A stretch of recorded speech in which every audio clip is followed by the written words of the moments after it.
Alright guys, I know I have to apologize for you guys right up ahead. I'm sorry. I know you guys were probably expecting a Walking Dead video or Walking Dead review Sunday or Monday. And if you guys, I'm pretty sure all of you know, if you're subscribed to this How Boys channel, the only reason I didn't upload is because it was WrestleMania weekend. And because this is the first time in years that The Walking Dead did not do the season finale on the day of WrestleMania, I was able to stretch between, I was able to either watch one or the other. It was either the go home episode to the season finale or WrestleMania, and I'm a wrestling fan, so obviously I'm going to choose WrestleMania. So WrestleMania weekend is kind of it's still going on until tomorrow, and if you guys want to count NXT the next day, then Wednesday. But I'm working today, so I'm not going to be able to catch SmackDown live, so I'm going to have to do a review of the show. But one thing I did catch when I woke up this morning was The Walking Dead episode 15 of season 8. And, this episode, man, I don't know how to feel about it. I want to like it, but I kind of can't. I do have some things that I want to get off my chest about what's going into the season finale and how the season's been, and an overview and just everything going on with this episode. So, without further ado, hit my intro. Brand Busters! Something weird in the atmosphere. Who you gonna call? Brand Busters!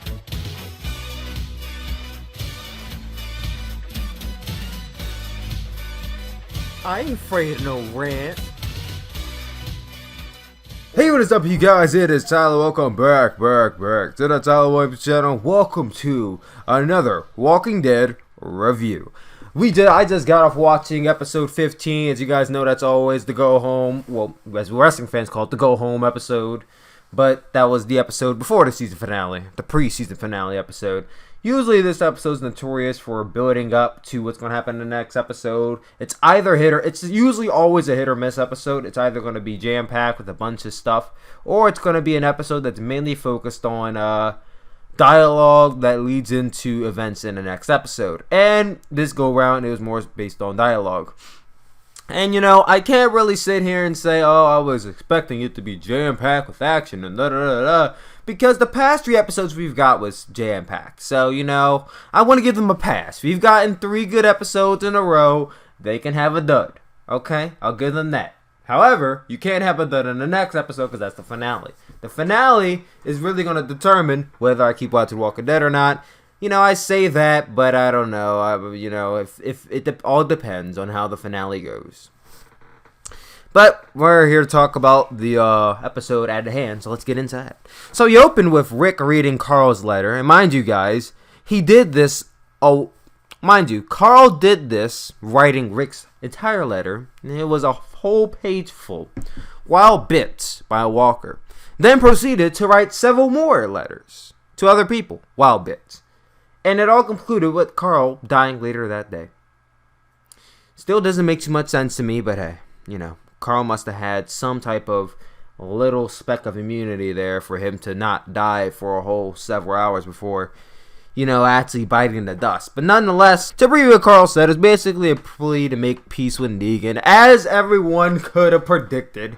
It was basically Carl saying, I want you to make peace with Negan, let's all come hand in hand and love one another and peace on earth and heal the world. Make it a better place for you and for me and the entire human race. There is... Carl just went straight up Michael Jackson in this letter. So that's what it's heading for. It's heading for that big Michael Jackson moment at the season finale, which I'm probably going to tune out for, but hey, I'll probably keep it all intact. Rick was just letting all soak in that we hit to the intro of the show. Then we have Michonne being a nosy ass and finds Carl's letter to Negan. Rick didn't ask her to take Negan's letter to Negan himself, which mine begs the question: was Rick planning on delivering the letter to him, or was Rick not going to deliver the letter to Negan at all? I think Rick was going to deliver the letter, and Michonne just took it upon herself to do it. So yeah, Michonne's just being nosy and, mind your own damn business, woman. So then we get to, this was another episode where we flip-flop between groups, which, like I said, I prefer this over one episode focusing on this group, another episode focusing on this group, and da da da da.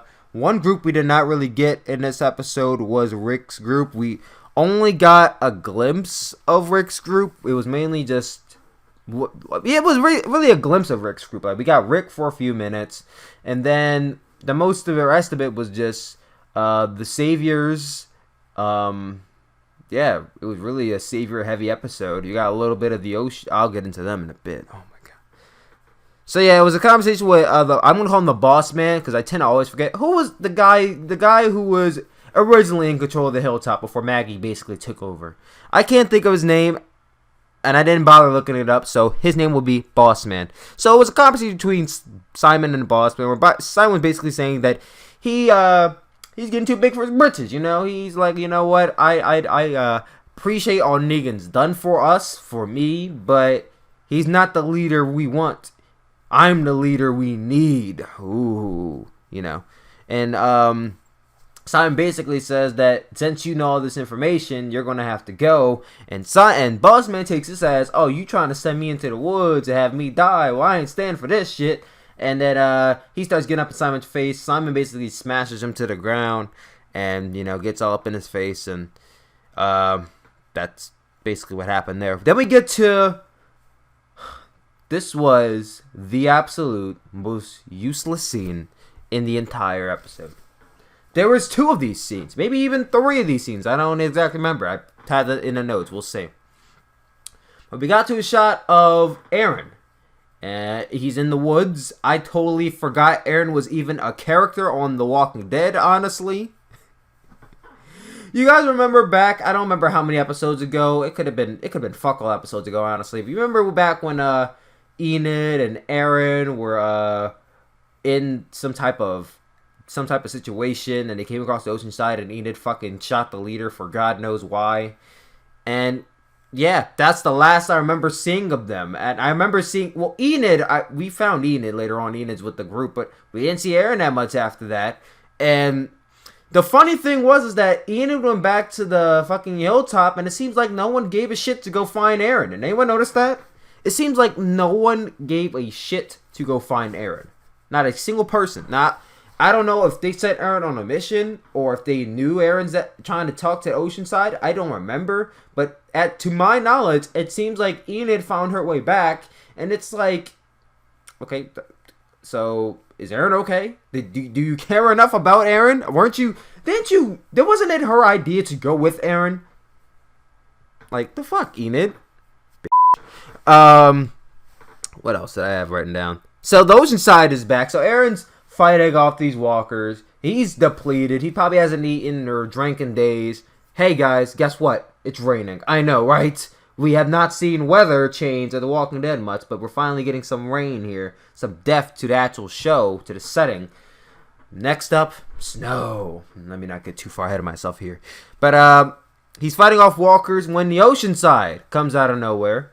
And they find him. He's on the ground. He's like coughing and wheezing all over the place. And she and the leader, whoever, I forgot the girl's name. Does it really matter what the hell their name is, honestly? We only see them like 3 times out of the 2 seasons they've been here.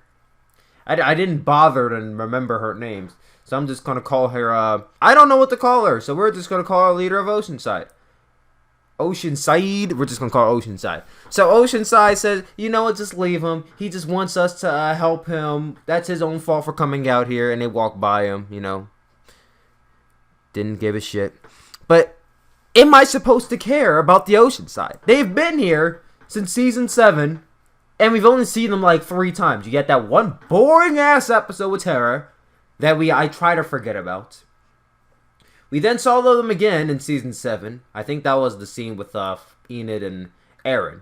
And then we saw them here. So it's like, okay, I can count on one hand how many times I've seen the Oceanside. Is that really enough time to digest them as a group or a threat or a possible companion?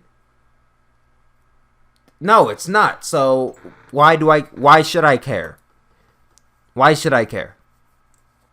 3 out of 15 episodes that they've probably been there, and we're just now getting around to, you know, hey, let's try to get them on let's try to get them on the survivor side, because that's basically what was happening here. And the most viable thing they could have done to get us to care about them, was to have one of the most useless characters in the entire show try to give us a speech about why they should join our group. We then get back to the saviors. Eugene is rambling on about I don't know. Okay, Eugene's been here since season 4. I don't want to call him useless character because he has some worth to the story right now. He's at the Saviors making bullets for them. But over the past 4 seasons, Eugene has a very unique way of talking. We all know this. He's been here for 4 whole seasons. At this point, I just find it very hard to pay attention to what he says. Does anyone else find it hard? I feel like whenever Eugene talks, I just hear...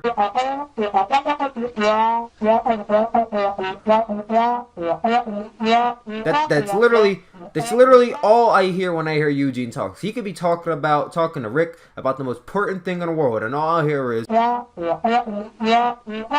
I can't ever really get invested in what Eugene has to say. But he started talking to Father Gabriel about... Yeah, that's all I heard too. Probably Father Gabriel started crying. Yet another character. I forgot was even still on the show, honestly. Father Gabriel, another useless character. They tried to... He's been useless for basically 2 seasons. Season 7, they try to give him some dialogue. They're trying to make him Carol 2.0, and it's just not work. They tried to make him Carol 2.0, and it just didn't work. So I guess they just resorted back to, he's defenseless, he's this, he's that. And it's like, at this point... Can you just kill him off? Can you just send him into the woods and we'll never see him again? I don't understand why we have these characters that have no use to the story. Tara, Enid, Aaron, Father Gabriel. I'll say it again. I will say it again. If they all hopped on a bus, the bus hopped right on that blue route and just exploded, and we never had to worry about those characters again, that'd be a good start. Get the show right on the path it needs to be. Get rid of some characters, and the characters you need to get rid of are the characters that shouldn't be there anymore. In the midst of this, Eugene goes outside to test the bullets that Father Gabriel was fucking up, because Father Gabriel was intentionally tampering with the bullets because he didn't want his people to die. Daryl and Rosita come out of nowhere and abduct Eugene. We then get back to Negan talking with Daryl number 2. We got a lot of scenes with Negan in this episode.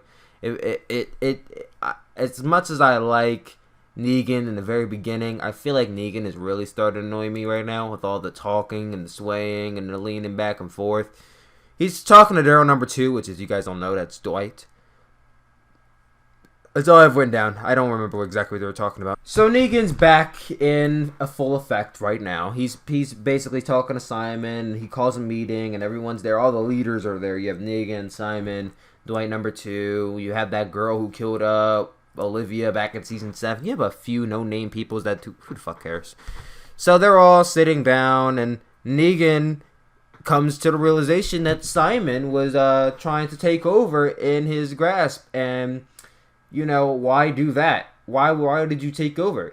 At the end of the day, Simon killed all the people at the junkyard. And that was not Negan's plan. That was Simon's plan. So Simon is basically going against what Negan wants him to do. And he's getting too big for his britches once again. So Negan's like, all right, it's time for you to get on your knees. Now, when he said get on your knees, I'm like, ooh, Negan's a little bit frisky here. I thought this was TVMA, but I guess it's adult-only show now.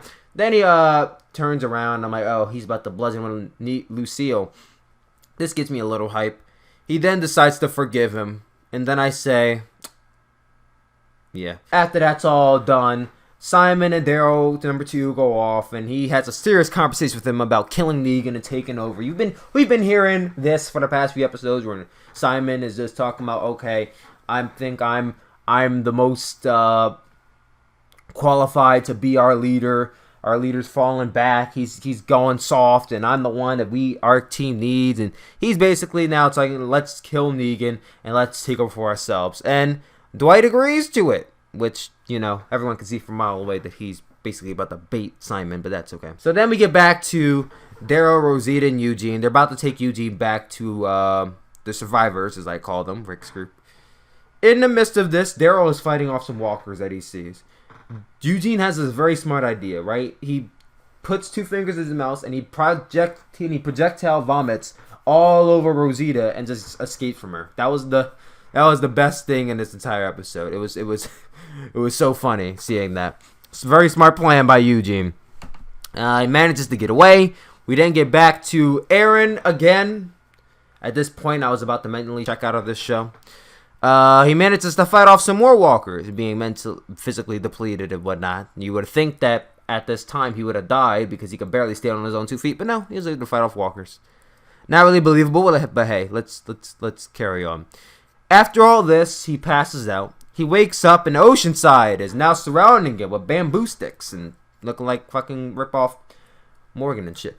So they're standing around him, and Aaron starts saying some jibber-jabber about, you guys have to join us. Negan made you guys who you are. It's all his fault. All you have to do to end this is fight. And then he just dies. He didn't die, literally, but if I can show you guys a clip, I'll show you it. It was the funniest shit ever. It's like Aaron's going on to this speech, and he's like, he says fight, and then he just lays back down and just like basically acts like he just lost all hope in humanity. It was the funniest thing ever, man. It's like his last dying word, fight, and then he just lays back down. It was I had a good laugh out of that scene. I couldn't give too much of a shit about any scene that had him before, but this actually made me laugh. So credit. Simon then calls all the leaders to the gates. He's about to have his own little meeting here. He's telling them, yeah, guys, here's what we're going to do. We're going to devise this plan to kill Negan. Daryl's like, yeah, I'll go through with it, and da-da-da-da-da. It's mostly not, it's not the leaders. It's really Simon's chosen leaders in a sense. Like, there's only like one person there from Negan's core group of leaders, but everyone else is kind of handpicked by Simon. And what we hear in the midst of this, of like Simon saying, can I trust you, Dwight? And he's like, yeah, brother. And then we hear,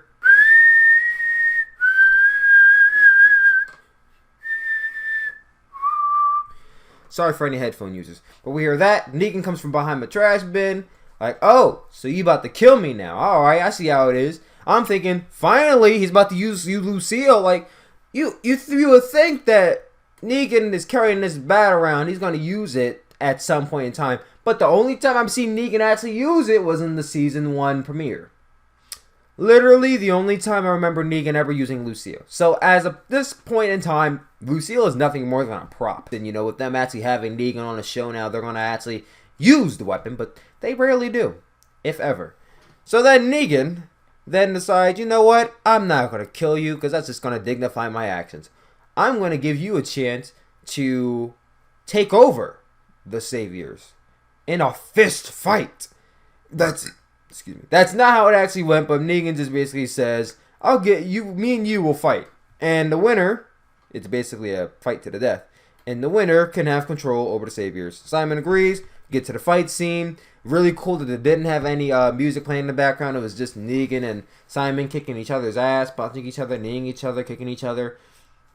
In the midst of the fight, Dwight runs out of there with the boss man. He's like, look, man, I have this map. It's actually Negan's plan and where he's going to be and all the bases and shit. So here, take this to Rick. And the boss man's like, okay. So then he gets back to the fight. Negan kills Simon in the mist, choking him out. A little upset that he did not use Lucille once again. Fucking use the weapon you have. The fuck. So, Negan, back in power. Not that he really lost power. It was just that Simon kind of just took over for a while. And now Simon's dead. So that's a really big character death in The Walking Dead. Simon is no more, ladies and gentlemen. I'm a little upset by that. I thought they could have got a little bit more out of the character. They wanted to do a whole Simon versus Negan thing. They probably could have did it in the next episode and have Simon die there. So that way they have a little bit more going on in the next episode. Because I don't think anyone major is going to die in the season finale. But that's besides the point. Negan then walks to Daryl number 2. And since Simon's dead, he doesn't have a right-hand man. And he promotes Dwight as his right-hand man. Dwight accepts this. But not before sending Dwight into an interrogation room. Where we come across this blonde girl. Now, I don't remember exactly who the hell she is. Or what her importance is to the storyline. But as she starts talking, she reveals herself as one. If you guys don't remember, a few episodes ago, or maybe even a whole season ago, I don't remember exactly when that happened. But Dwight was in a shootout with the survivors, Rick's group, and Dwight actually killed some of his people. If not all of his people. Well, he thought he killed all of his people. As a show of, yeah, guys, I'm on your side. Please accept me. I want Negan to die too. Da da da da. He thought he killed everybody, but no, that girl was still alive. She ran and ran and ran, and Negan finally found her, and she exposed Dwight for the liar that he is, for the killer that he is, killing all of their people. How dare you, Dwight? You lied to us. You let us all on. How dare you? So Negan, in the midst of this, I'm thinking, okay, finally, he's gonna use Lucille. He's gonna bludgeon Dwight to death. Not that I honestly cared that much about Dwight to begin with, but he's gonna bludgeon Dwight to death, and we're finally gonna see Lucille get used again. He forgives Dwight. He forgives him. And I'm like, what? What? How did you find it upon yourself? This man, Simon, your actual right-hand man, went against your word and plotted to kill you. And you killed him. Yet, you could say, third-hand man, or however the hell that goes in the hierarchy, Dwight is actually working with the group that you're trying to kill. Working with them. Simon wasn't working with them. He just wanted to kill you. But Dwight is working with them to kill you. Which is basically far worse. But you decide, oh, I'm going to forgive you. I'm going to keep you alive because I need you for something. That doesn't make any fucking sense. If you killed Simon for basically the same exact reason that you have Dwight in front of you, then why didn't you fucking kill Dwight too? It's the writing. We go back to this writing that doesn't make any fucking sense. If you just killed Simon for basically the exact same reason, then why don't you kill Dwight too? Like, we need Dwight in season 9 for fucking what? For what? What is he going to contribute there? What is it? What is he and Dwight? He and Daryl going to actually become friends again? Friends now? Like, I don't understand this. We need to get rid of characters, not add more, but they're keeping around these characters. I don't understand it. So, he decides to keep Dwight alive for something. We get back to seeing Eugene. Eugene's talking. That's all I wrote down. I didn't care that much about what he was saying. Negan decides to put Simon on the gates with the other walkers. You know how Negan decides to tie the walkers down to the gates? Well, he ties down Simon too. In the midst of this, Michonne gets her walkie, calls Negan, like, hey, I'm here to deliver a message to you. And Negan's like, well, hopefully you don't plan on delivering physically because I'm not going to make any promises. It might kill you. And Michonne's like, just shut up and listen to it. And Michonne basically reads off Carl's letter to Negan. And this letter was basically a further abbreviation of what Carl basically wrote to Rick, which was just an abbreviation of saying, hey, don't kill each other. Come together in peace and harmony.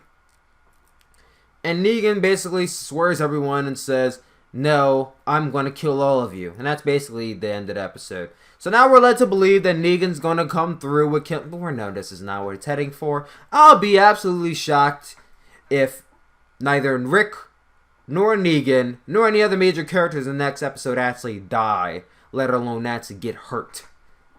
I'll be truly shocked. In the next episode clips, we saw explosions, we saw gunshots, but I don't think anything's really going to happen. I don't know how it's going to happen, that they come together as one, but we all know it's heading for that. I don't know exactly what I'm going to do with myself when that happens. I'm probably just going to throw my hands up and say, you know what, I guess Fear the Walking Dead is going to be the only Walking Dead I watch from now on. But we'll see when we get to that point. So that was my review of The Walking Dead. I'm sorry if I'm all discombobulated. I just got off of watching it. I'm a little tired, guys. So much wrestling in my life right now. A little bit too much, but hey, it's the price you pay of being a wrestling fan during WrestleMania season. Anyway, thank you all for watching this review. Love you guys as always, and I'll talk to you all later. Peace out.